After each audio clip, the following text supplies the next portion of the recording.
À l'heure dite, la 380 a pris son envol sur l'aéroport de Toulouse-Blagnac sous le regard de milliers de personnes massées autour du tarmac.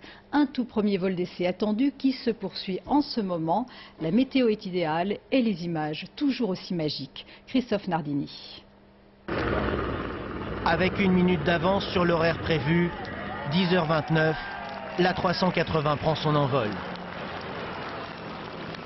Autour de la piste 32, baptisée Concorde, qui a vu le premier vol du supersonique il y a 36 ans, un nouvel instant historique, salué par des applaudissements. La foule, venue nombreuse, admire dans le ciel bleu le plus gros avion commercial de l'histoire. 2 heures plus tôt, dans la matinée, les 6 hommes d'équipage revêtus de leur combinaison orange montent à bord de la 380.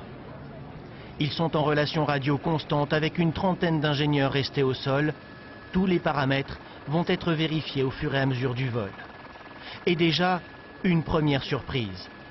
Une prise d'envol relativement courte au regard des dimensions du dernier né d'Airbus. Quelques 500 tonnes, 73 mètres de long et près de 80 mètres d'envergure. L'autre surprise, le bruit, lui aussi relativement faible, avec quelques décibels de moins que son concurrent direct, le 747 de Boeing. Un premier vol d'essai apparemment satisfaisant.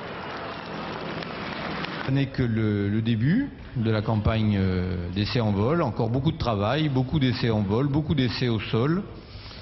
La certification et puis l'entrée en service commercial dans la seconde partie de 2006. Longtemps, les trains d'atterrissage sont restés sortis, laissant penser à un vol court. Finalement, ils ont été rentrés. La 380 devrait poursuivre jusqu'à 14h30 son premier vol d'essai.